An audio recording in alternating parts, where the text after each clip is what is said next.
Hi, I'm Enrique Vega. I'm a blacksmith and have been working metals for about 25 years. I'm going to be presenting to you the Marci Chandelier project that I'm working on, and this is a part one, which is going to be going into the forging of tube steel, which is something that you have to be very delicate with. What I'll be working here is going to be a 1-inch tubing that gets heated to approximately 1800 degrees, and I'll be working it under the Little Giant forging hammer. Basically, this is a hammer that is mechanically operated. It has a foot treadle that you press, and the harder you press on the treadle, it actually strikes harder. The reason I'm using this particular machine is because it allows me to get approximately 120 blows a minute, and I can actually use lighter hits so that it doesn't actually crush the tubing.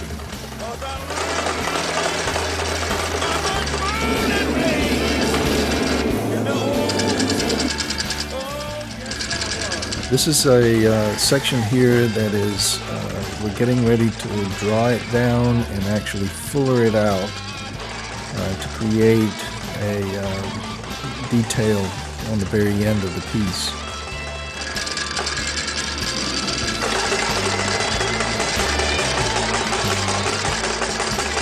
You can see here that actually the piece is being forged all the way down, and we're doing light striking so that it doesn't crimple or crush the actual tubing. You have to be real careful not to strike too hard on this.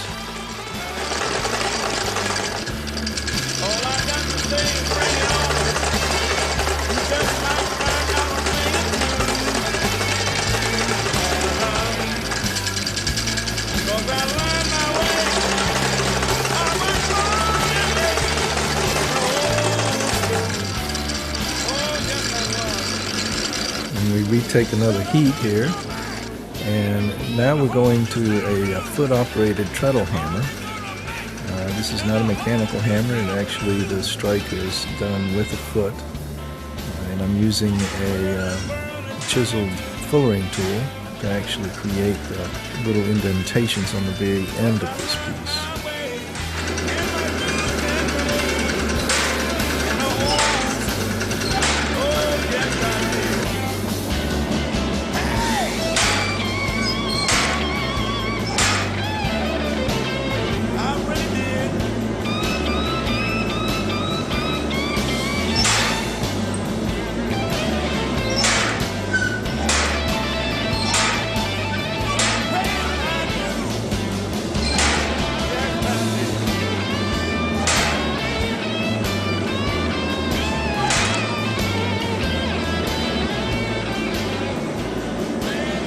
Now you can kind of see what the piece actually is formed.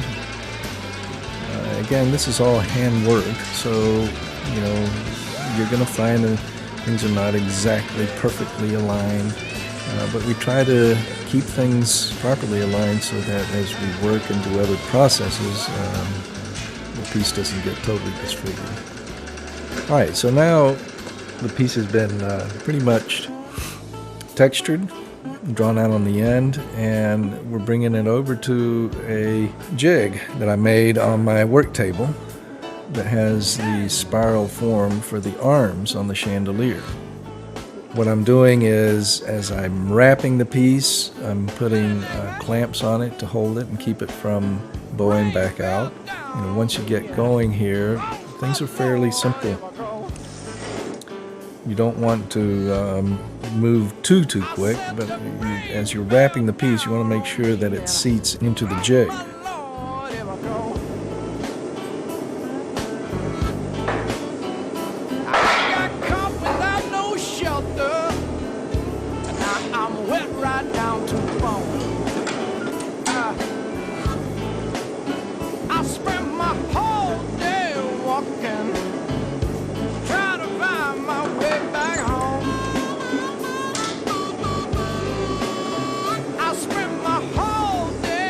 walking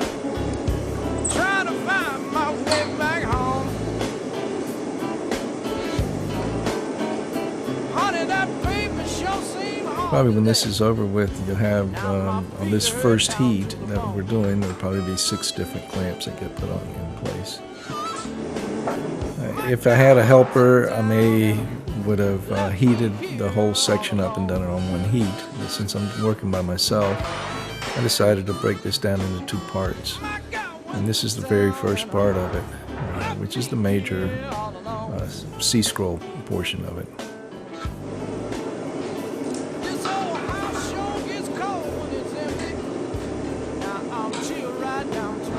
I don't know if you noticed, there was also a bending fork.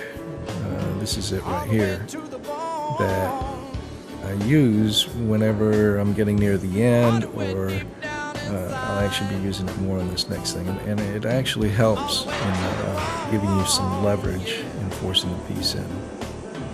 Now that all the pieces are bent on one side, now we start doing the final bend.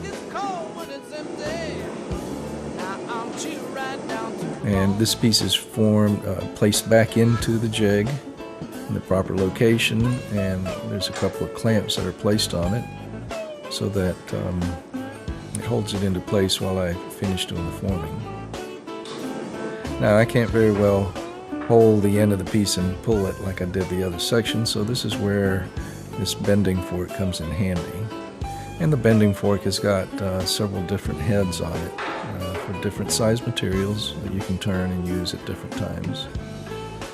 Now this is kind of a little tough section here because you're having to push the material into it, but the bending forks, what I'm doing is I'm going back to the actual jig and using the jig as a place to hold on to. And we add a couple more clamps.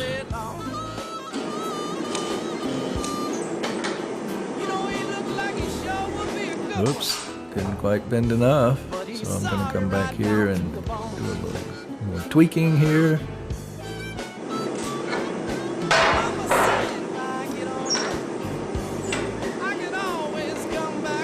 Come into play, and voila, it is done, finally. Hope you enjoyed this. If you want to see some more of my work, you can go over to enrique.artmetal.com. Thanks. And I'll eat it right down to the bone.